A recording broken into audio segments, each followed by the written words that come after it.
My husband insisted I say sorry to his woman best friend because my truthful words offended her. When I refused, he yelled, "Furiously apologize, or I'm leaving you." I accepted, then went to her home, met her gaze, and right before her husband, I spoke words that made them both see why women like me never kneel before truth. Can you believe someone could demand you apologize to the woman they're having an emotional affair with? Or else, my husband did, but he had no idea the firestorm he was about to unleash. He just handed me the perfect weapon.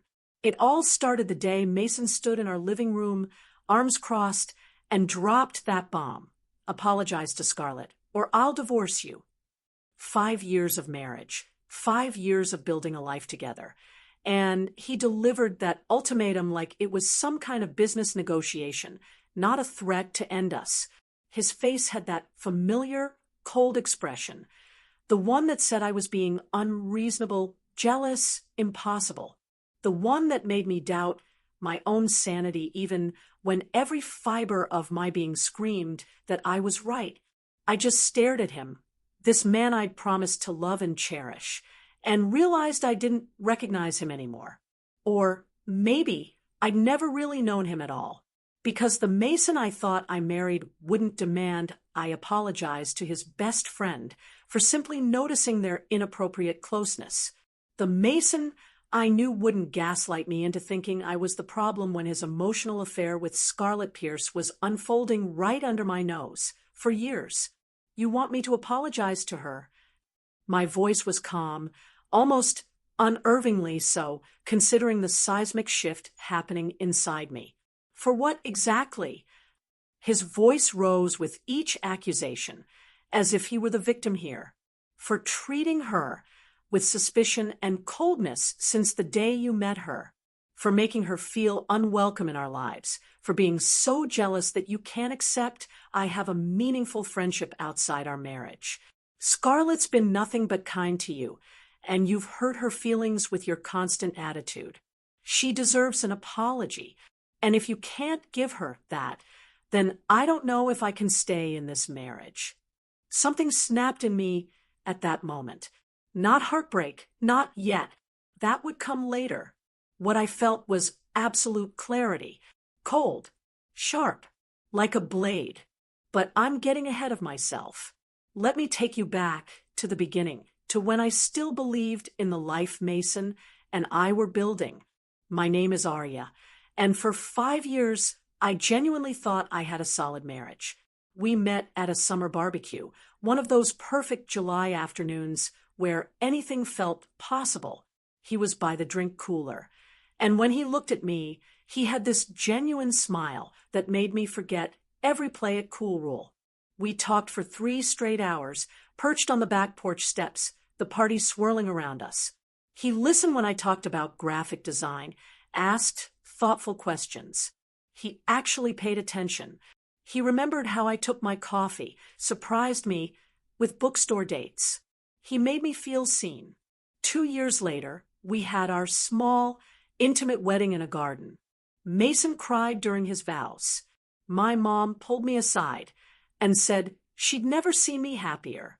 We settled into our 2-bedroom apartment, splitting bills, cooking together, dreaming of a house, kids, travel. Life felt stable, predictable, comfortable. I thought I knew exactly who I married and what our future looked like. Looking back, I realized I was living in a carefully constructed illusion. The cracks started about 6 months into our marriage. Mason came home one evening absolutely buzzing. His college best friend, Scarlett, was moving back to town. He described her with such nostalgic warmth, like anyone would talk about a formative friend.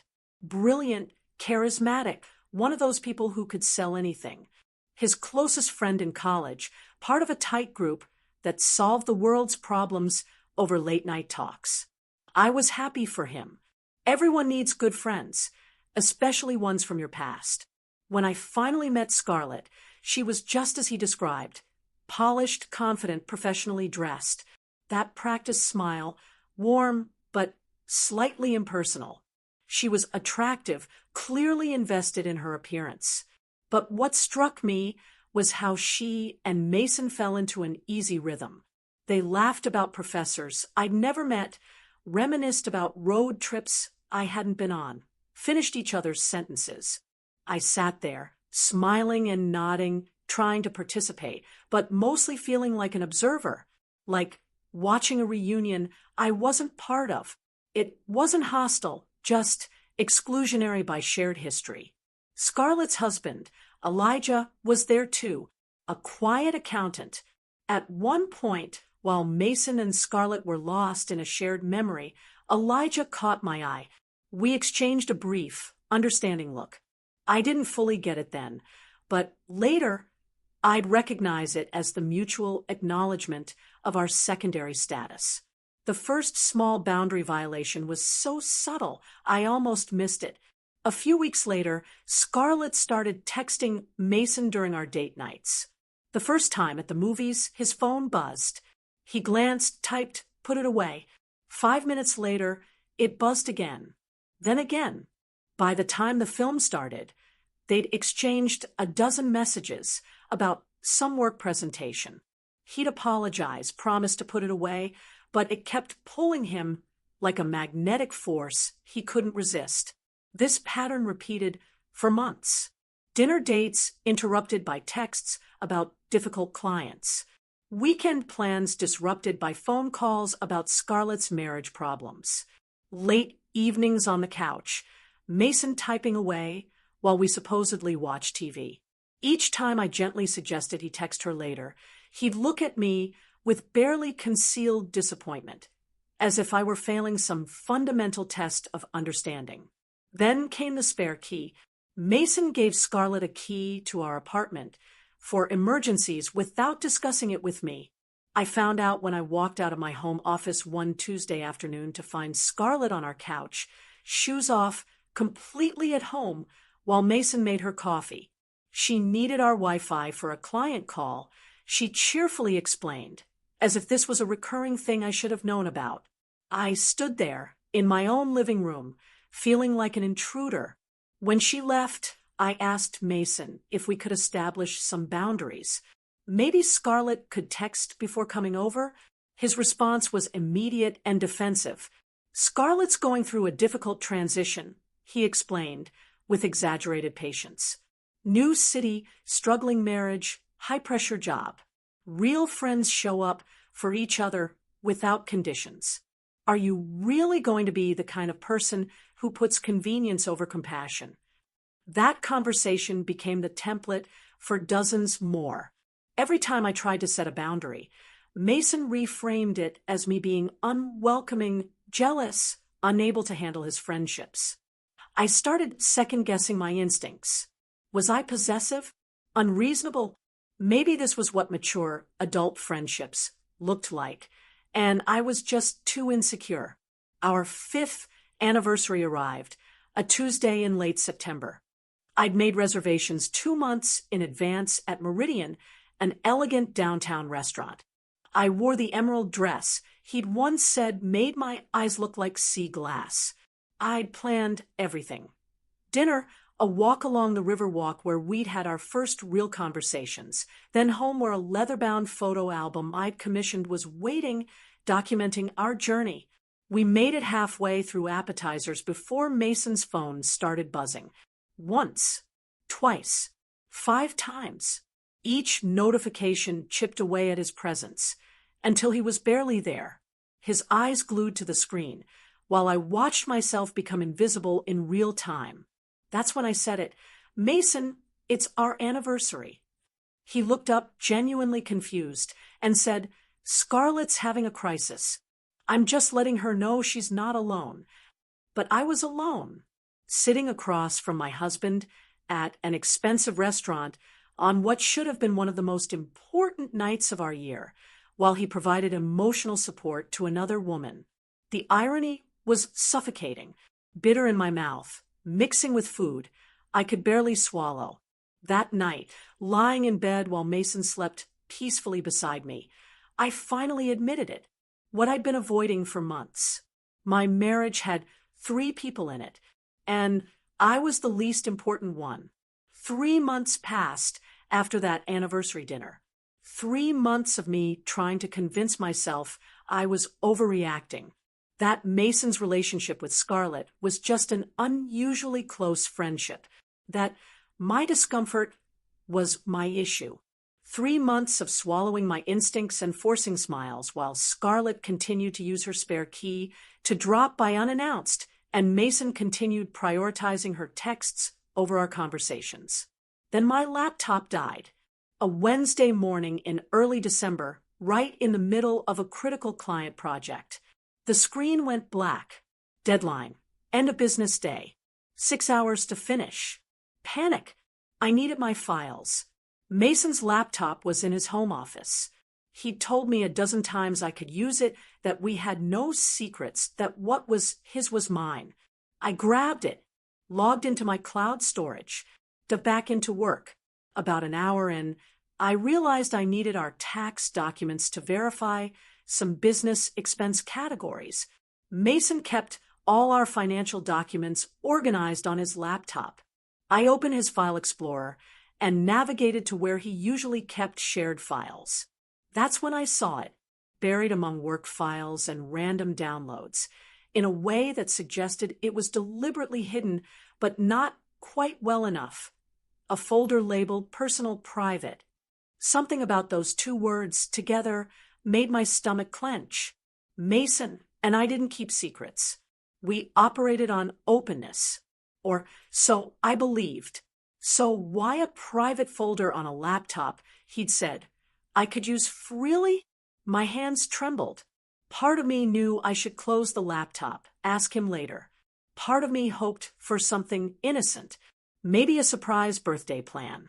Sensitive work documents. I clicked it open. Hundreds of files. Photos. Screenshots. Documents spanning 3 years. My eyes tried to make sense of what I was seeing. My brain working overtime to categorize and understand before the emotional impact could hit. Mason and Scarlett, sitting across from each other at restaurant tables I didn't recognize. Leaning in close, conversation intimate. Candid shots of Scarlett laughing, glowing. Selfies of the two of them, his arm around her shoulders, both smiling like they shared something precious and private. And screenshots, dozens and dozens of text message conversations. I clicked the first one. My hands were numb. Timestamp, 2 a.m., 6 months ago. Scarlett had written a long paragraph about feeling lost in her marriage to Elijah, wondering if she'd made the right choices, missing the connection she used to feel with people who really understood her. Mason's response was equally long, validating every feeling, sharing his own thoughts about paths not taken, about connections that transcend normal friendship boundaries. I opened another. A year ago, late night again. Scarlett couldn't sleep, thinking about different versions of her life. Mason responding with understanding, his own confessions about what if, about regrets he couldn't fully articulate to most people. My client deadline, completely forgotten. I sat frozen, clicking through screenshot after screenshot, watching a hidden relationship unfold in documented detail. These weren't casual check-ins. These were emotional confessions, intimate, late-night conversations where two people shared their deepest feelings, regrets, and longings. Then I found the message, the one that would replay in my mind for months, burned into my memory with acid precision. Scarlett sent it at 2:17 a.m., about 8 months ago, right when Mason had started seeming distant at home. It read, "Sometimes I wonder what life would have been like if we'd gotten together instead of just staying friends back in college. Do you ever think about that?" Mason's response came 3 minutes later, suggesting he'd been awake, waiting for her message, or thinking about her at 2 in the morning instead of sleeping next to his wife. More than I probably should, but we made our choices. Doesn't mean I don't value what we have now. I read those words 3 times, 4, 5, hoping they would rearrange themselves into something less devastating, something that could be explained away as innocent friendship. But the meaning was crystal clear. My husband had feelings for Scarlett that went far beyond friendship. He thought about alternative lives where they were together, and he valued what they had now, whatever that was, enough to maintain it through years of secret communication. The worst part was that 2:20 a.m. timestamp. While I'd been sleeping in our bed, Mason had been awake, engaging in emotional intimacy with another woman, discussing hypothetical romantic relationships they could have had together. I couldn't stop digging. Pandora's box was open, and I needed to see everything. I closed the screenshots and opened our joint credit card statements. Through the online banking portal, he had bookmarked. Every Tuesday afternoon, for the past 2 years, a charge appeared at Riverbend Cafe, an upscale bistro downtown. Mason had never once mentioned or suggested we visit it together. The amounts, consistently $50 to $70. The kind of total for 2 people having a nice lunch with drinks. Far more than Mason would spend on a casual meal alone. I opened Mason's digital calendar. There it was. Every Tuesday at noon. A recurring appointment, simply labeled lunch meeting. No other details. No client names. Just a vague 2-hour block on his calendar for years. I compared the dates of the Riverbend Cafe charges with the photos in his hidden folder. They matched perfectly. The photos of Mason and Scarlett at restaurant tables, taken at those Tuesday lunches. While I'd been at home, working on freelance projects, eating leftovers at my desk. Assuming my husband was grabbing a quick bite between meetings, he'd been on weekly secret lunch dates with Scarlett. Dates that required 2 full hours, significant money, important enough to maintain as a pattern for years. This wasn't occasional friendly catch-ups. This was deliberate, sustained, carefully planned deception. Mason had been building a parallel emotional life with Scarlett, complete with standing dates, intimate late-night conversations, and shared secrets, all while coming home to me and acting like everything was normal. I sat at that desk for 2 hours straight. My client presentation completely abandoned as the deadline passed unnoticed. I read through every screenshot, documented every suspicious charge, looked at every photo, studying their body language, seeing things I'd missed before when I convinced myself I was paranoid. The evidence wasn't ambiguous. This was years of documented emotional intimacy, financial proof of secret meetings, photographic evidence of a relationship that crossed every boundary. What made it worse was the sudden, sharp clarity about how thoroughly I'd been manipulated. Every single time I'd expressed discomfort about Scarlett's constant presence, Mason had made me feel like the problem. He'd called me jealous, possessive, insecure, unable to handle mature adult friendships. He'd positioned himself as the patient, reasonable partner trying to help his wife work through her unfounded suspicions. He'd made me question my own instincts until I believed my discomfort was a personal failing. But my instincts had been screaming the truth the entire time. Every uncomfortable feeling, every moment of suspicion, every time I felt like the third wheel in my own marriage. All of it was an accurate perception of a reality Mason was actively hiding from me, while gaslighting me into thinking I was imagining problems that didn't exist. I finally understood why he defended Scarlett so fiercely, why he prioritized her texts and calls, why he gave her a spare key without asking, why he looked at me with disappointment whenever I suggested their friendship had unhealthy dynamics. Because in Mason's mind, I wasn't his priority. Scarlett was. I was the obligation, the legal wife, the person he came home to out of commitment, not choice. Scarlett was the person he thought about in the morning, the person he carved out special time for every week, the person he shared his deepest feelings and regrets with. I had become the third wheel in my own marriage, and the evidence was spread across Mason's laptop screen in undeniable detail. I sat there, staring at the evidence of his betrayal, until the afternoon light shifted and shadows stretched across the room. My phone buzzed. I didn't care. Nothing mattered compared to the wreckage of my marriage. Eventually, I forced myself to move. I found a USB drive and methodically copied everything. Every photo, every screenshot of late-night conversations about roads not taken, every credit card statement. I organized it all into folders with clear labels and dates, building a case like a lawyer preparing for trial. When I finished, I sat back. I expected tears, rage, the kind of emotional collapse you see in movies. Instead, I felt a strange, cold clarity, a relief, almost knowing I hadn't been crazy or paranoid. My instincts had been right all along. I looked at the clock. 3:45 p.m. Mason would be home around 6:30, expecting dinner, normal conversation. I decided to give him exactly that. At first, I wanted to see if he could sit across from me and pretend everything was fine, knowing what he'd been hiding. I went to the kitchen and started making chicken with roasted vegetables, one of his favorites. I set the table, put on background music, creating the illusion of normalcy in our apartment that now felt like a stage set. Mason walked through the door at 6:02, right on schedule. He looked tired.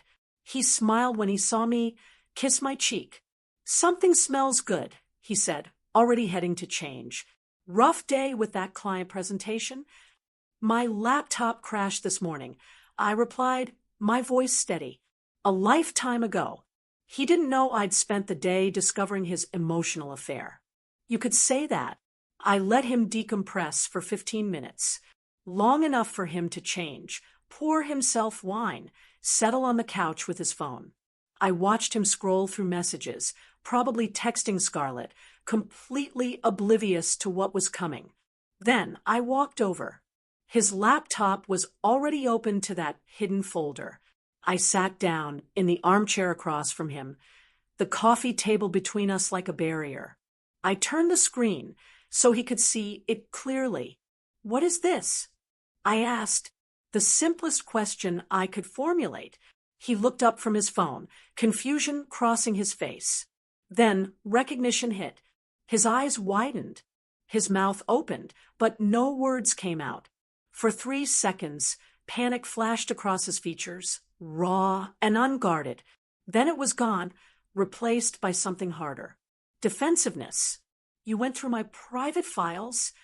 His voice rose with immediate indignation. "Arya, what the hell? Those are my personal things. You had no right to go snooping through my laptop."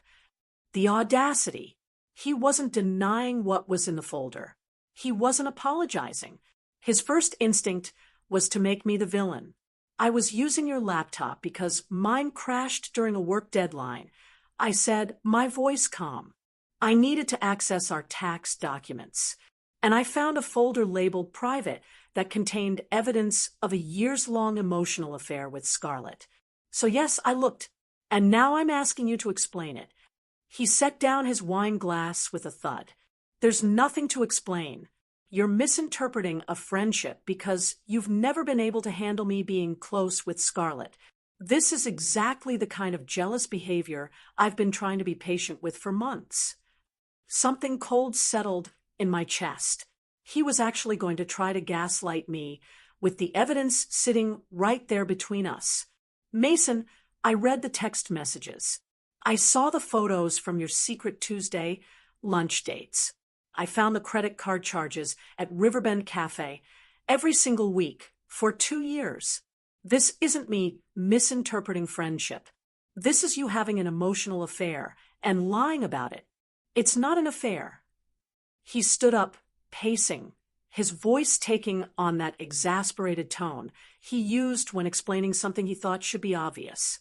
"Scarlett and I are close friends. We have been since college. Yes, we talk about deep things. Yes, we meet for lunch regularly. That's what real friendship looks like, Arya. deep connection, emotional honesty, mutual support. Just because you don't have friendships like that doesn't mean they're inappropriate. Every sentence was a carefully constructed deflection, reframing his betrayal as my inadequacy. I'd heard these tactics before, but never so blatantly, never when hard evidence sat between us, proving he was lying. She texted you at 2 a.m, I said, my voice harder now, asking if you ever thought about what life would have been like if you'd gotten together instead of staying friends. And you responded that you thought about it more than you probably should. That's not friendship, Mason. That's emotional infidelity. You're twisting things. He stopped pacing, turned to face me, taking private conversations out of context and building some narrative in your head because you're insecure about my friendships. Scarlett and I talk about hypothetical scenarios sometimes. That doesn't mean anything inappropriate is happening. The argument continued for 2 hours, circling the same points. Mason deflecting, reframing every piece of evidence. He had an explanation for everything. Late night texts, just friends supporting each other. Secret lunches, regular catch-ups he didn't mention because he knew I'd react badly. Intimate conversations, normal for people with history. Every time I pointed out how his behavior crossed boundaries, he countered that I was the one with the problem. Too jealous, too possessive, too insecure. I was exhausted. My head hurt from the circular logic, but I kept pushing. I needed him to acknowledge the truth, to stop lying, to take responsibility. That's when Mason delivered the statement that would seal the fate of our marriage. He stood in the middle of our living room, arms crossed, jaw set. His voice took on that patronizing tone I'd come to recognize, the one that suggested he was the adult dealing with a difficult child. If anything, Arya, you owe Scarlett an apology. The words hung in the air. I stared at him, genuinely shocked into silence. She has been nothing but kind to you over the years, Mason continued, warming to his argument. She's tried to include you, tried to be friendly, and you've treated her with suspicion and coldness since the day you met her. She knows you don't like her. She's told me it hurts her feelings how you act around her, how you always try to limit our friendship. He was actually doing this. He was trying to make his emotional affair partner the victim, and me the aggressor who needed to apologize. You want me to apologize to her? My voice was oddly calm, despite the rage building inside me. For what exactly? For noticing my husband was having an emotional affair? For being uncomfortable with inappropriate boundaries? For trusting my instincts when you've spent months trying to convince me they were wrong? For being jealous and possessive and unable to handle me having close friendships? Mason's voice rose. For making Scarlett feel unwelcome and judged when she's done nothing wrong. She deserves an apology, and if you can't give her that, then I seriously need to reconsider this marriage. The room went silent. Even the background music seemed to fade. Mason stood there, arms crossed, expression set. He believed he held all the power. He thought he was calling my bluff, forcing me to choose between my pride and my marriage, making me bend to his will the way he'd been doing for months, with smaller things. He had no idea what he'd just done. Something shifted inside me in that silence. Cold, clear, absolutely certain. I looked at my husband, this man who was demanding I apologize to his emotional affair partner for the crime of noticing their inappropriate relationship, and realized he'd just handed me the perfect weapon. If Mason wanted an apology, he would get one, just not the kind he was expecting. I let the silence stretch, watching him stand in his self-righteous certainty. Then I spoke, in a voice much calmer than I felt inside. Fine. His expression shifted to surprise. He'd clearly expected more argument. I'll apologize to Scarlett. I continued, my tone completely reasonable. But let's do it properly. At her house. With Elijah there too. If I'm going to apologize for hurting her feelings, I want to do it right. In front of both of our spouses. So everyone can hear what I have to say. Mason's face lit up with relief. And something disturbingly like triumph. He actually smiled, believing he'd won. That he'd successfully broken me into compliance and established Scarlett's permanent priority in his life.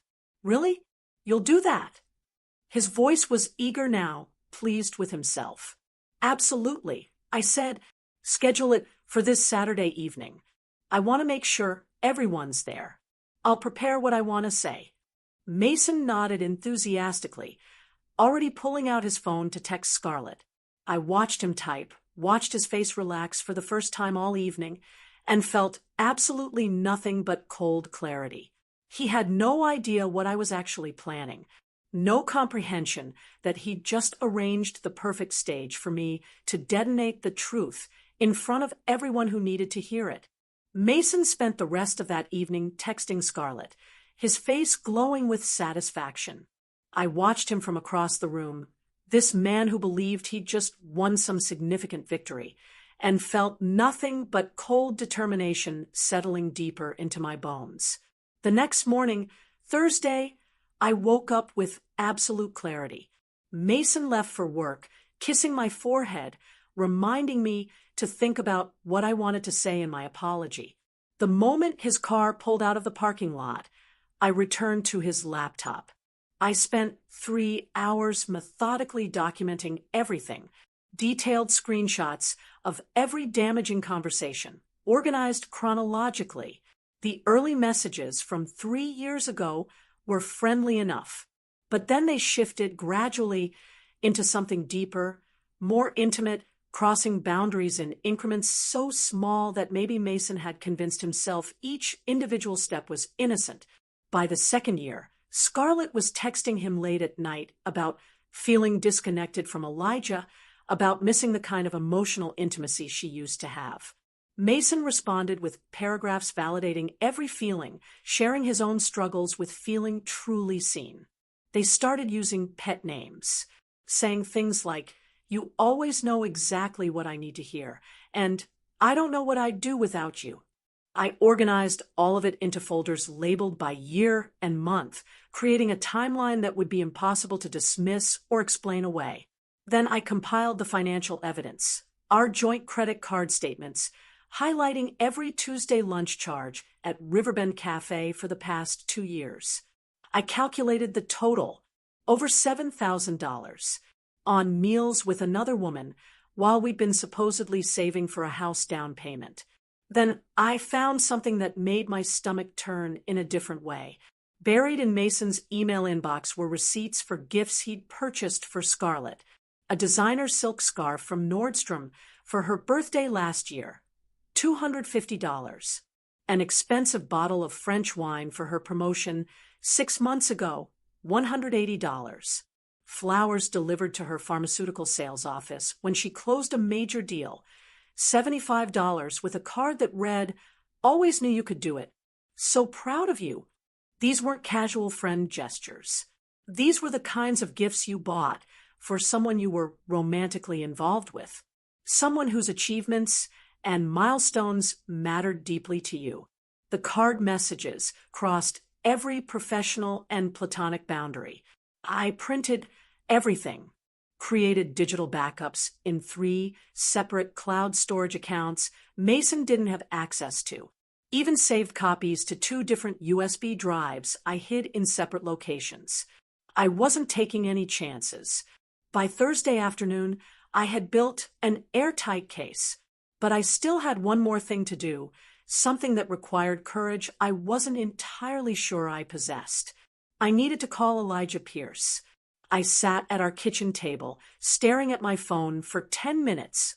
Mason had his contact information saved in our shared contacts. I'd probably spoken to Elijah fewer than a dozen times. He was quiet, reserved, but I'd seen something in his eyes at those gatherings, especially recently. a kind of resigned awareness that suggested he knew more than he was saying. The same look I'd probably been wearing myself before I found the concrete evidence. My finger hovered over the call button. Part of me wondered if this was going too far. Should I just let Saturday happen? But another part of me, the part that had been gaslit and manipulated for months, knew Elijah deserved the courtesy of a warning. He deserved to know his world was about to change. I pressed call. He answered on the third ring, his voice professional, slightly puzzled. "This is Elijah." "Hi, Elijah. It's Arya Montgomery, Mason's wife." My voice was steady, neutral. A brief pause. "Arya, is everything okay?" "I'm calling because Mason has arranged for me to come to your house on Saturday evening to apologize to Scarlett. He insisted it happen in front of both of you, and I wanted to make sure you'd be home for it." Another pause. Longer this time. I could almost hear him processing the layers of meaning beneath my words. When he spoke again, his voice had changed. More alert, more focused. "I'll be there." No questions about what the apology was for. No confusion about why I was calling him directly instead of letting Mason coordinate. Just immediate understanding. Agreement. "Thank you," I said quietly. Then, because I needed him to understand what was really happening, I added, "I think there are some things you should know. Things that have been going on that you might have suspected, but didn't have proof of." The silence on the other end was heavy with recognition. Finally, Elijah spoke, his voice barely above a whisper. "Thank you for calling me." Those 5 words carried the weight of years of suspicion, of being told he was paranoid, of watching his wife's attention directed elsewhere while being made to feel like he was the problem. "You deserve to know the truth," I said. "We both do." "I'll be there Saturday," he repeated. "And Arya, whatever you're planning to say, I'm ready to hear it." We hung up. I sat there, feeling the weight of what I'd just set in motion. Elijah knew something was coming. He'd be prepared, alert, watching for the truth. Meanwhile, Mason came home that evening in an excellent mood. He'd apparently had lunch with Scarlett that day. Their regular Tuesday shifted to Thursday for scheduling. He talked enthusiastically about how grateful Scarlett was that I'd agreed to apologize, how much it would mean to her to clear the air, how this would strengthen all of our relationships moving forward. I nodded and smiled, internally reviewing the evidence. Friday was more of the same. Mason coached me repeatedly on what to say. He'd actually written bullet points on his phone. Acknowledge my jealousy. Admit I'd misinterpreted their friendship. Thank Scarlett for her patience. Express gratitude that she'd been willing to give me another chance. He even suggested I bring an expensive bottle of wine as a peace offering. "Really show her you're serious about making amends," he said earnestly. I agreed to everything. I practiced the humble facial expressions he suggested. I asked clarifying questions about tone and body language, making him believe I was genuinely preparing to deliver the apology he'd scripted. With each coaching session, Mason's confidence grew. His shoulders relaxed. He smiled more easily. He thought he had successfully trained his wife to perform public submission that would cement his emotional affair partner's permanent priority in his life. Friday evening, he actually hugged me, said he was proud of me for being mature enough to work through my issues. I hugged him back, feeling the unfamiliar weight of deliberate deception. I'd never been good at lying, but something had shifted inside me since discovering that hidden folder. I'd learned from the master. That night, I lay next to Mason, listening to him breathe peacefully, completely unaware that tomorrow would detonate his carefully constructed world. Sleep wouldn't come. My mind kept circling through my plan. Was I being vindictive? Was public humiliation the answer? Was I just hurt and lashing out? Did Elijah really deserve to have his marriage destroyed in front of witnesses? Or should I have found a gentler way? But every time doubt crept in, I remembered specific moments. Mason's face, illuminated by his phone, at our anniversary dinner, while I sat invisible, the disappointed looks he'd given me when I tried to set boundaries, the patronizing tone he used when explaining why my discomfort was my personal failing, the way he'd made me question my own sanity while maintaining a hidden emotional affair that proved I'd been right all along. I thought about all the women who stay silent, who apologize for being right because it's easier, who shoulder blame for other people's betrayals. And I realized what I was planning wasn't petty revenge. It was justice, clarity, and the kind of truth-telling that shatters comfortable lies people have been living in for too long. When dawn finally broke, painting our bedroom with pale gold light, I got up with absolute certainty. I wasn't nervous anymore. I wasn't second-guessing. I was ready to deliver the apology Mason had demanded, just not the one he'd scripted. Saturday had arrived. By evening, everyone would finally know the truth. Saturday arrived with clear skies. I moved through our apartment like someone preparing for battle. Mason interpreted my quiet focus as nervousness about the apology. He kept reassuring me that everything would be fine, that Scarlett was genuinely looking forward to clearing the air, that this evening would mark a new beginning for all of us. I let him believe whatever he needed to believe. By 5 o'clock, I was dressed in a simple navy dress. Nothing too formal, nothing too casual. Mason had picked out the expensive French vintage that morning, wrapped it carefully in a gift bag, treating it like some peace offering. We left our apartment at 6:15 for the 25-minute drive to Scarlett and Elijah's house. Mason insisted we take his car, arrive together, presenting a united front. He drove, one hand on the wheel, the other occasionally patting my knee. He talked the entire drive about how meaningful this was, how proud he was of me for being mature, how our marriage would be stronger after tonight. I watched suburban streets slide past the window, brick townhouses, small yards, families enjoying the unseasonably warm evening. Everything looked so normal. People walking dogs, kids riding bikes, someone washing their car. None of them had any idea that in one of those houses, lives were about to detonate. Mason kept glancing at me, hope mixed with nervousness. He probably wondered if I'd back out, embarrass him. I gave him nothing. My expression remained neutral, slightly anxious, perhaps in the way someone might look before an uncomfortable but necessary conversation. I held the wine bag. I nodded when he talked. I smiled when he squeezed my knee. I was the picture of a contrite wife, ready to make amends. When we pulled up to Scarlett and Elijah's house at exactly 6:40, I noticed all the interior lights blazing. Through the large front windows, I could see Scarlett moving around, arranging something on their coffee table. Even from the car, I could tell she'd gone to effort, setting the stage for what she believed would be her validation and my public submission. Mason parked, turned off the engine, and sat for a moment. Then he turned to me with an expression of such genuine emotion, I almost felt sorry for him. "Thank you for doing this," he said quietly. "I know it's not easy, but this means everything to me, Arya. Everything. Our marriage is going to be so much stronger after tonight. You'll see."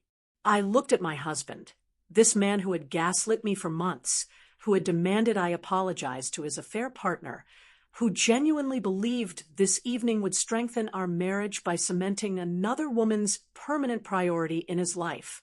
"I know it will," I said, and squeezed his hand back.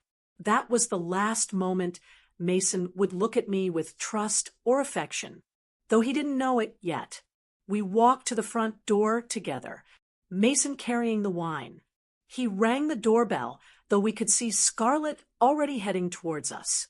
She opened the door before the chime finished, her smile wide, barely concealing her smugness. She looked perfect, of course. Designer jeans, silk blouse, effortless elegance. Her highlighted hair, flawless makeup. She'd clearly dressed for this occasion, like someone expecting to be photographed for a lifestyle magazine spread on gracious living. "Mason! Arya! Come in." Her voice was warm, welcoming, playing the gracious host. "I'm so glad we're doing this. Really, clearing the air will be good for all of us." Mason handed her the wine. Scarlett made appreciative noises, but set it aside without much genuine interest. She was focused on me, studying my face, trying to gauge how thoroughly Mason had broken me into compliance. Elijah appeared from the kitchen. The moment our eyes met, I saw everything I needed to know. He was alert, watchful, braced for impact. His expression had none of the resigned exhaustion I'd seen at previous social gatherings. He knew something significant was about to happen, and unlike Mason and Scarlett, he was prepared for it to be uncomfortable. "Arya! Mason!" He nodded to both of us, his voice neutral.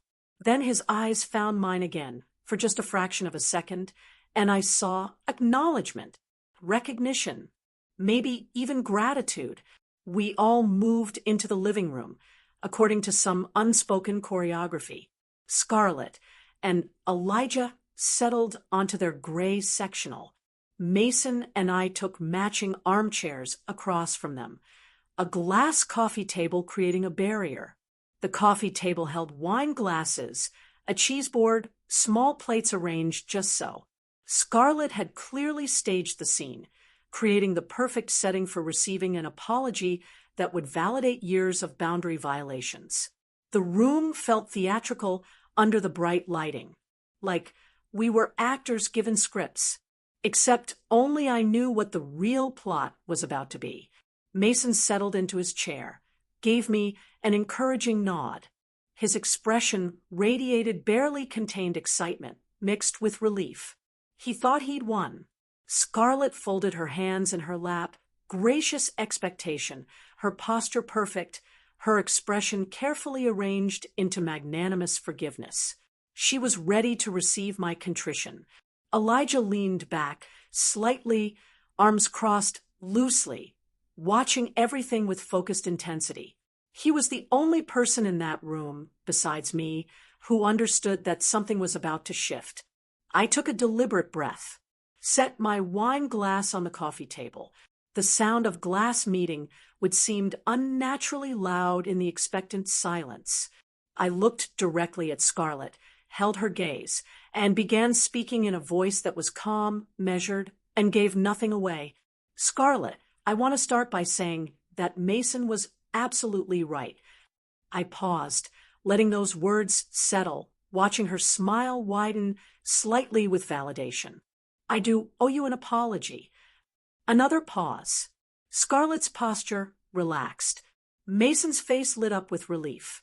Elijah's expression didn't change, but his eyes sharpened. But not for the reasons you think. The atmosphere in that living room shifted so dramatically I could almost feel the air pressure change. Mason's encouraging smile faltered, froze. Scarlett's expression transformed from gracious acceptance to cautious uncertainty. Elijah leaned forward, his full attention locked on me now, every muscle in his body alert. I continued in that same calm, measured voice, not raising my volume, not changing my tone, just speaking truth with the kind of clarity that comes from absolute certainty. "I apologize for staying silent when I should have spoken up years ago. I apologize for allowing you and Mason to continue an emotional affair right under my nose, while convincing myself I was the crazy one for feeling uncomfortable." Mason tried to interrupt, his voice sharp with warning. "Arya, what are you—" I raised my hand, cutting him off mid-sentence without even looking at him.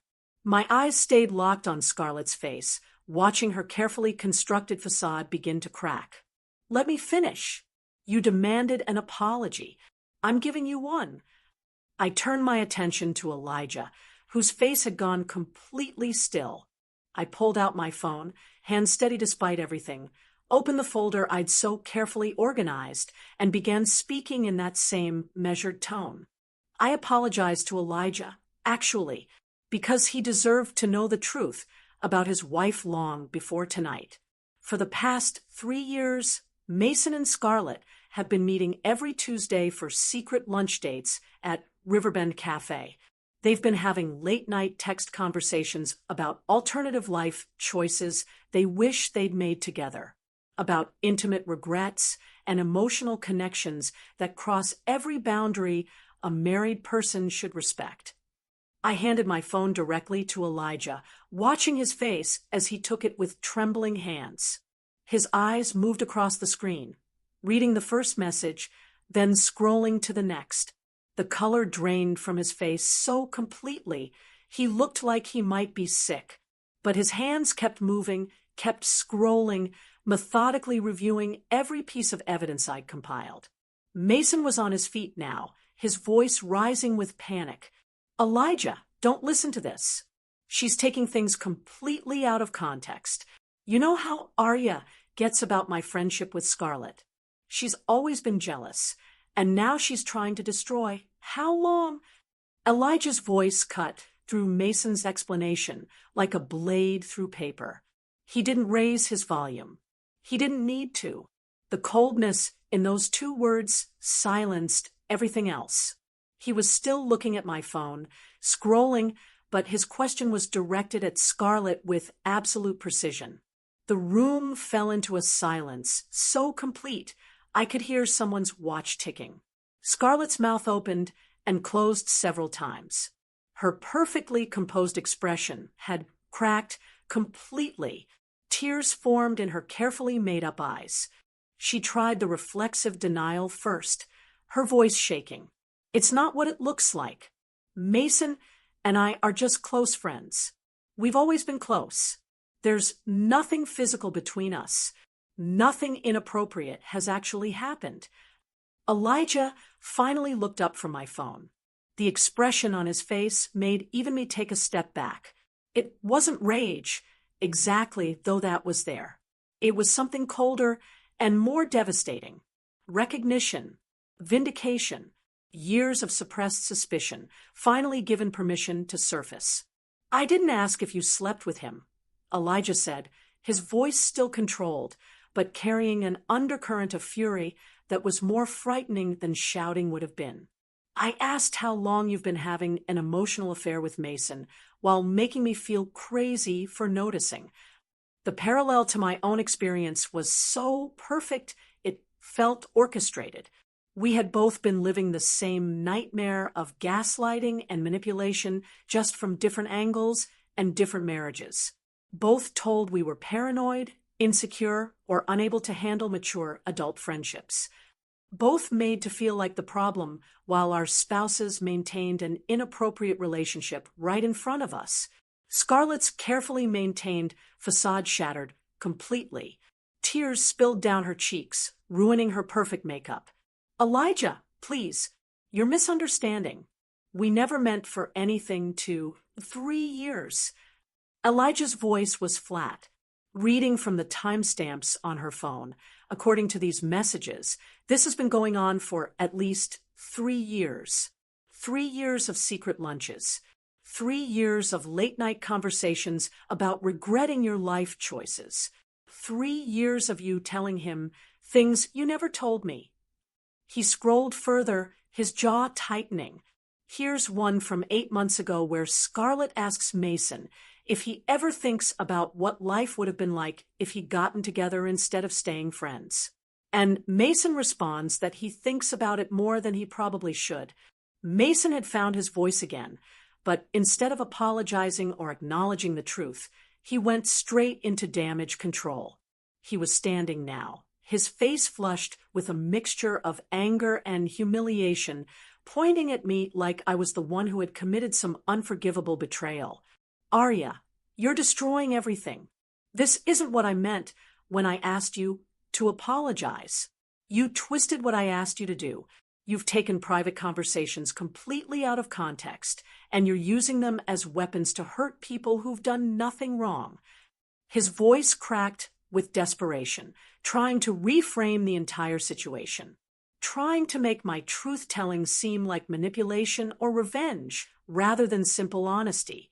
He turned to Elijah, palms up, placating. Look, Elijah, you have to understand. Scarlett and I have been close friends since college. We have history together. Yes, maybe we talk more than typical friends do. Maybe we're more emotionally connected than some people might think is appropriate, but nothing physical has ever happened between us. We've never crossed that line. Arya's jealousy has blown a close friendship completely out of proportion. But Elijah wasn't listening to Mason's revised narrative. He was still scrolling through my phone, reading message after message where Mason and Scarlett crossed boundaries that no amount of explanation could justify. His expression grew colder and more closed with each screen. It says here, you bought her a designer scarf for her birthday. Elijah said quietly, reading from the email receipts I'd included, $250. And expensive wine for her promotion. Flowers sent to her office. He looked up at Scarlett. You told me those flowers were from a grateful client. Scarlett's tears were flowing freely now. Elijah, I can explain how much. Elijah cut her off. How much money has Mason spent on you over the past 3 years, while telling me we needed to be more careful with our budget? Mason's attempts to control the narrative were falling apart in real time. The evidence spoke louder than his deflections, and Elijah was clearly someone who trusted facts over explanations. I stood up slowly, smoothing my navy dress and picking up my purse. Mason continued his desperate explanations to an audience that had stopped listening. The time had come for me to leave, to walk away from the explosion I detonated and let it burn through whatever was left. I looked at Mason directly, meeting his eyes for what would probably be the last time with any kind of intimacy or connection. You demanded I apologize for speaking truth. I just did. You told me to do it in front of Elijah. Done. You threatened me with divorce if I didn't comply. Well, Mason, consider this my answer to that threat. Then I turned to Elijah, whose expression had shifted to something complex. Painful gratitude mixed with devastation. Anger at the betrayal mixed with relief at finally having proof that he wasn't crazy. I've sent you copies of everything to your email address. All the screenshots, all the financial records, all the evidence you need to make informed decisions about your marriage. You deserve to know the truth, and I'm genuinely sorry I didn't tell you sooner. Mason grabbed my arm as I moved toward the door. His grip was tight enough to hurt, his fingers digging into my skin with desperate strength. His voice had shifted from angry to pleading. You can't just walk out. We need to talk about this. Arya, please. You're my wife. We can work through this if you just calm down and be reasonable. I pulled my arm free, with more force than I'd intended, leaving red marks where his fingers had been. I met his eyes one final time. No, Mason, you need to talk to your lawyer, because I'm done being the understanding wife in a 3-person marriage where I was always the least important person. I walked toward the door without looking back. Behind me, I heard Scarlett sobbing, her composure completely destroyed. I heard Elijah's cold questions continuing, his voice controlled, but carrying that undercurrent of fury. I heard Mason's increasingly desperate attempts to explain, to justify, to salvage something, but none of it was my problem anymore. I stepped out into the cool October evening air and closed the door behind me, muffling the sounds of their imploding marriages. The suburban street was quiet, peaceful, completely at odds with the devastation I just left behind. I pulled out my phone, hands shaking, and called for a ride share. The driver arrived within 10 minutes. I climbed into the back seat and gave him my address, then spent the entire 30-minute drive staring out the window at passing houses with lights on, families inside, people living their normal Saturday evenings, completely unaware that in one similar-looking house, lives had just detonated. Part of me wondered if I should feel guilty for the devastation I'd caused. I'd destroyed my own marriage, yes, but I'd also destroyed Scarlett and Elijah's. I'd humiliated Mason and Scarlett publicly. I'd handed Elijah information that would likely haunt him for years. But mostly I felt relieved, like I'd finally stopped carrying a weight I hadn't realized was crushing me for so long. When the rideshare dropped me off, I walked through the lobby and up to our floor feeling like I was moving through a different world. I unlocked our door and stepped inside. Immediately, the space felt different. Lighter somehow, less suffocating. Mason's things were everywhere, his jacket, his shoes, his laptop, but they all felt temporary now, like artifacts from a life that had already ended. I poured myself a glass of wine, sat on our couch, and let myself feel the full weight of what came next. I sat there, nursing my wine and waiting. Part of me wondered if Mason would come home at all that night, or if he'd stay at Scarlett's house, trying to salvage what remained of their fantasy relationship now that it had been exposed to harsh reality. But some deeper instinct told me he'd be back, if only to try one more time to control the narrative. His key turned in the lock at 1:47 a.m. I'd been watching the clock, noting each passing hour, existing in that strange, suspended state between exhaustion and hyper-awareness. The door opened, and Mason walked in. The man who entered our apartment looked nothing like the confident husband who'd left it just 5 hours earlier.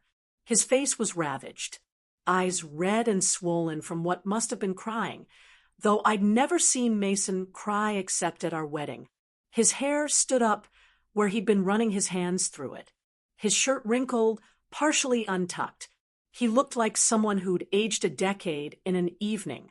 He stood in the doorway, staring at me. Then he closed the door with careful control and walked into the living room. The look on his face was something I'd never seen before. Equal parts devastation and fury, grief and rage, all competing for dominance. How could you do that? His voice came out raw, scraped clean of its usual confident tone. How could you humiliate me like that? Destroy my friendship? Share private conversations that you had no right to see in the first place? I took another sip of wine and said nothing. I'd said everything that needed saying at Scarlett's house. Now it was Mason's turn to deal with the consequences. He started pacing, his movements jerky and agitated. You violated my privacy. You went through my personal files, read my private messages, and then you weaponized them to hurt people who've done nothing wrong. Do you understand what you've done? You've destroyed 2 marriages because you couldn't handle me having a close friendship. This was the anger phase. I recognized it from articles I'd read about how people respond to being caught in affairs. Deny, deflect, attack, make the person who discovered the betrayal the villain. I let him pace and rant for 20 minutes, cycling through accusations about my jealousy and insecurity and inability to trust. Then he shifted strategies, sitting down on the armchair across from me, elbows on his knees, hands clasped, a posture that suggested vulnerability and remorse. Look, I know I made mistakes, he said, his voice softer now, more reasonable. Maybe Scarlett and I got too close. Maybe I didn't set appropriate boundaries. But we can work through this. Arya, we can go to couples therapy. I'll put distance between myself and Scarlett. Whatever you need. Our marriage is worth fighting for. This was the bargaining phase. Promising change. Offering concessions. Trying to negotiate a path forward that would minimize his losses. I set down my wine glass and looked at him directly. Mason, I'm filing for divorce. His face went through another rapid evolution. Shock first, as if he genuinely hadn't considered that possibility. Then calculation, probably running through options for damage control. Then manipulation, his features arranging themselves into wounded confusion. "You're overreacting," he said, his voice taking on that patronizing tone I'd come to know so well. "You're emotional right now, understandably, but destroying our marriage over a friendship that you misinterpreted isn't the answer. You're letting your insecurities ruin something good. This is exactly what I was trying to help you work through." Even now, even caught with irrefutable evidence of his emotional affair, Mason was trying to make this my failing, my insecurity, my misinterpretation, my inability to handle mature adult relationships. I stood up and walked to our bedroom without another word, closing and locking the door behind me. I heard Mason call after me, heard him try the door handle, heard him spend another hour pacing the living room. Around 2 a.m, I heard him finally settle on the couch, probably too exhausted to keep performing. The next morning, he tried yet another approach. The wounded husband who just wanted to save his marriage. He called in sick to work and spent the entire day following me around our apartment, trying to initiate conversations about rebuilding trust and moving forward together. I was done. Done fighting. Done explaining. Done accepting blame for other people's betrayals. On Tuesday morning, exactly 1 week after I detonated our lives at Scarlett's house, I called Victoria Brennan. I'd gotten her name from a colleague who'd been through a similar situation and spoke highly of her strategic approach to difficult divorces. Victoria had a reputation for being thorough, uncompromising, and completely unsympathetic to spouses who tried to manipulate proceedings through gaslighting and blame shifting. Her office was downtown, in one of those modern buildings with floor-to-ceiling windows. Victoria herself was in her mid-50s, professionally dressed, with sharp eyes that missed nothing and a direct manner that I found immediately reassuring. Our first consultation lasted 2 hours. I showed her everything: the chronologically organized screenshots, the credit card statements, the photos, the email receipts for gifts. Victoria reviewed each piece with focused intensity, making notes, asking clarifying questions. When she finished, she sat back. "Emotional affairs are harder to prove than physical ones in divorce proceedings," she said with straightforward honesty, "but the documentation you've compiled is exceptionally comprehensive. This shows a clear pattern of deception spanning years, financial evidence of resources being diverted outside the marriage, and communication that crosses appropriate boundaries. We can absolutely use this." She laid out her strategy: file for divorce on grounds of marital misconduct based on emotional infidelity, push for a favorable settlement given Mason's documented pattern of deception and the emotional harm it had caused, be prepared for Mason to claim I'd violated his privacy, but counter that I discovered the evidence accidentally while using his computer for legitimate work purposes, and that the content justified further investigation. "He'll try to make you the villain," Victoria said, with the confidence of someone who'd seen this exact scenario play out dozens of times. "He'll claim you're jealous, vindictive, unable to handle his having friendships. He'll try to reframe his emotional affair as innocent closeness that you misinterpreted. Don't let him. The evidence speaks for itself." I hired her on the spot. 2 weeks after the explosive apology at Scarlett's house, I received an email that surprised me. The sender was Elijah Pierce. The subject line: "Thank you." I opened it with curiosity and apprehension. The message explained that Elijah had filed for divorce the Monday after our confrontation. Armed with the evidence I provided, he wrote about years of suspecting something was wrong, but convincing himself he was paranoid that Scarlett's friendship with Mason was innocent, even when his gut screamed otherwise. My apology had given him both validation and proof. The evidence I'd compiled had made it impossible for Scarlett to deny or minimize what had been happening.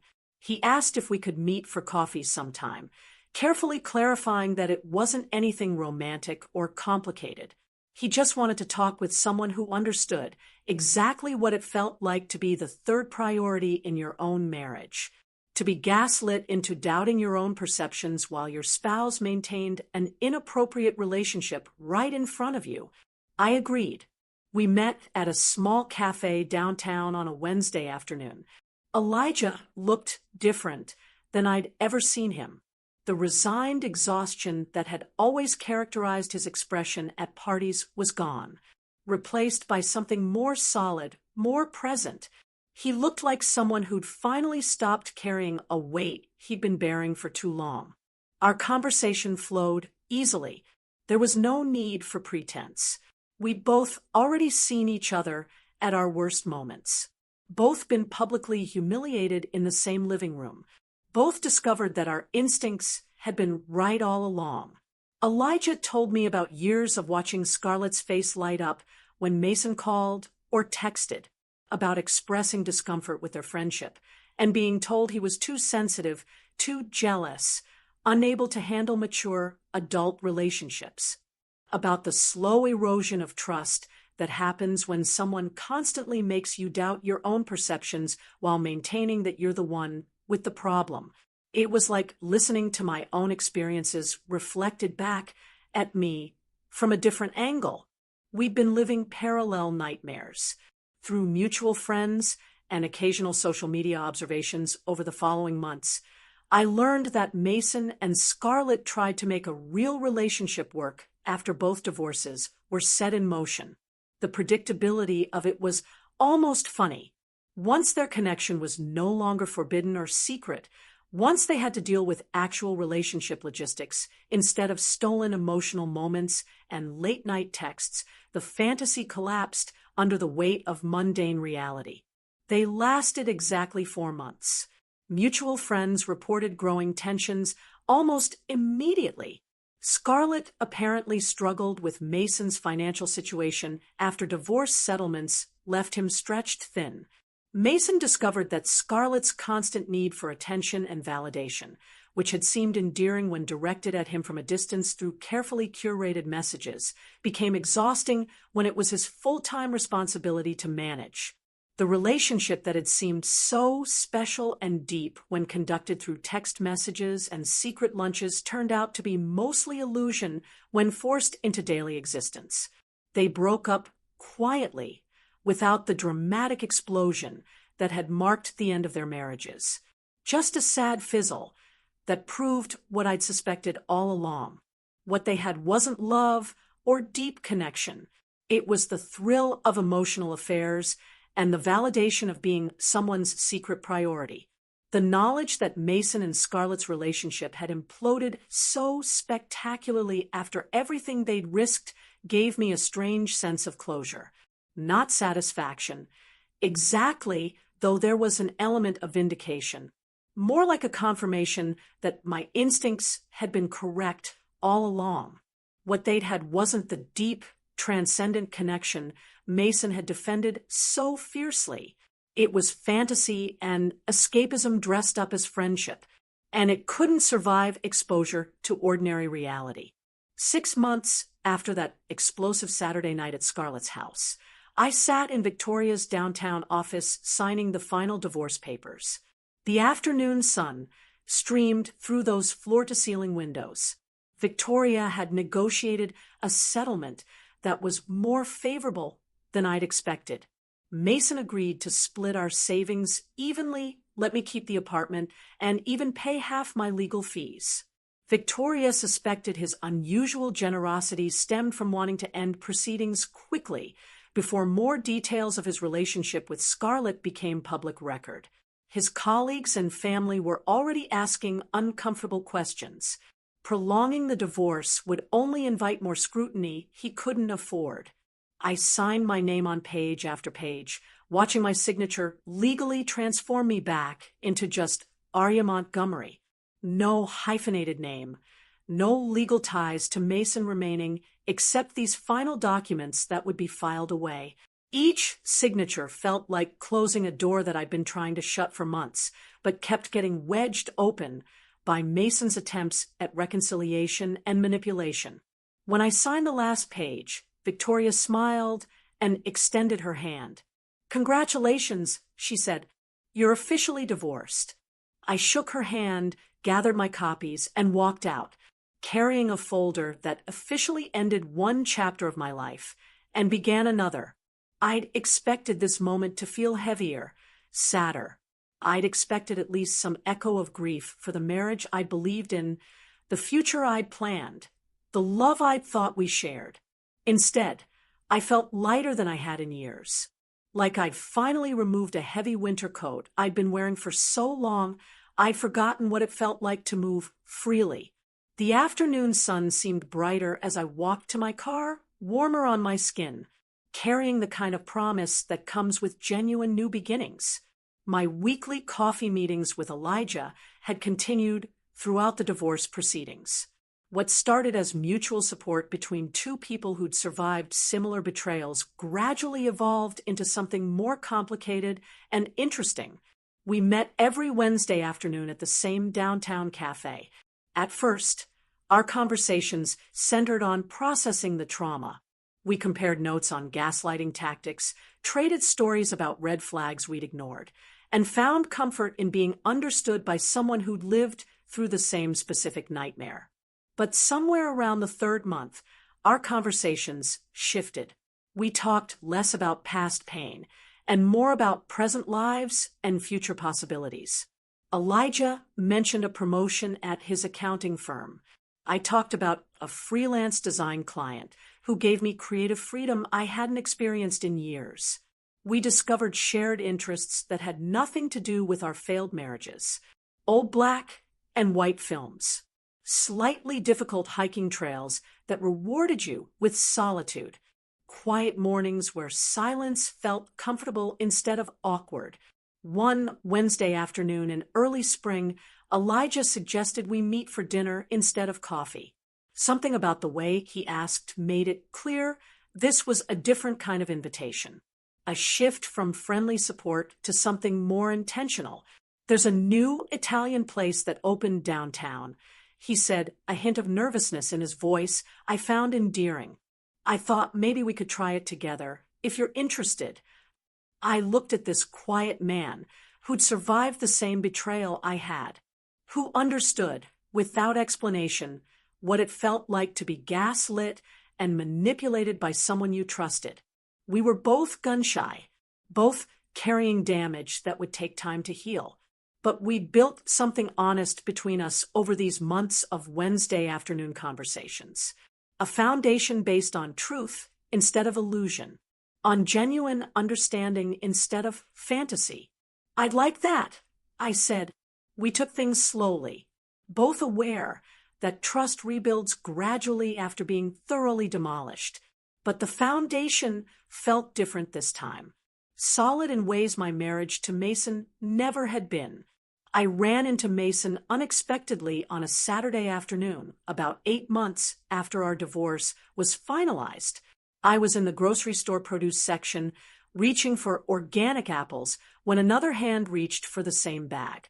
We both pulled back, started to apologize, then recognized each other. Mason looked different, older, more worn, new lines around his eyes and mouth, the kind that come from stress and difficult realizations. More gray in his hair. He'd lost weight, but not in a healthy way. We stood there awkwardly for a moment, both holding vegetables we no longer wanted, neither sure what the protocol was for unexpected encounters with ex-spouses in the produce section. "Arya," he said finally, "how are you?" I kept my answers simple and honest. "I'm good, working on some interesting design projects, enjoying the apartment, building a life that feels right." Mason nodded.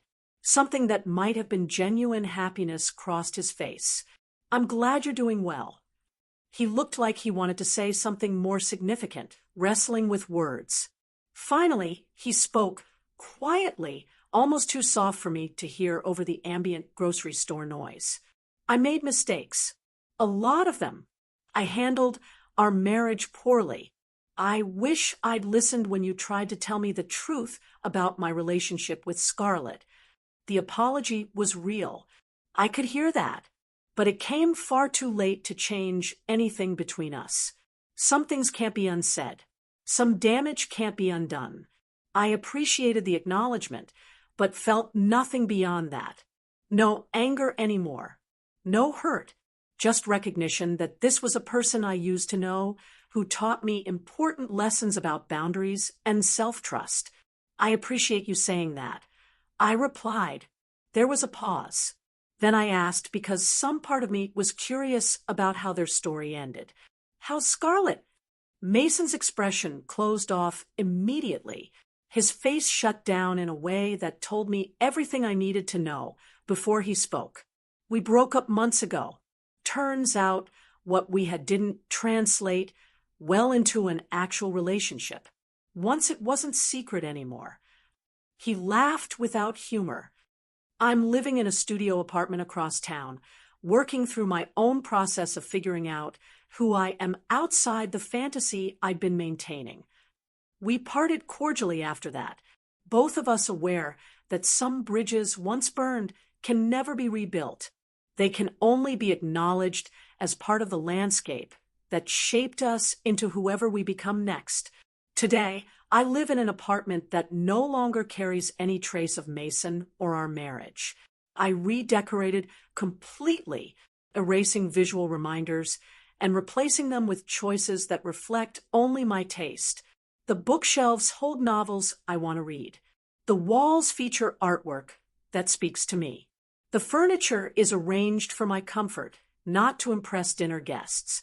The silence here isn't lonely. It's peaceful. The sound of a life reclaimed, of boundaries respected, of truth spoken without apology. Elijah and I are still taking things slow, still rebuilding trust that was demolished in our previous marriages. But what we're building feels different this time. Honest instead of performed. Based on respect instead of manipulation. Built between two people who understand the value of truth, because we both paid the price for living in lies. I think about that night sometimes. That explosive apology that detonated multiple lives in Scarlett's carefully staged living room. Part of me still wonders if I could have handled it differently, more privately, with less public devastation for everyone involved. But mostly, I understand that some truths need to be spoken loudly. They need to be witnessed by everyone who's been affected by the lies. Mason wanted me to kneel and apologize for hurting Scarlett's feelings. I gave him exactly what he demanded. I just made sure the apology revealed every uncomfortable truth he'd been working so hard to hide. The moral crystallized clearly over these months of rebuilding. Never force an apology from a woman who speaks truth. Because women like me don't apologize for seeing clearly. We apologize for staying silent too long. And when we finally speak, we burn down every carefully constructed lie.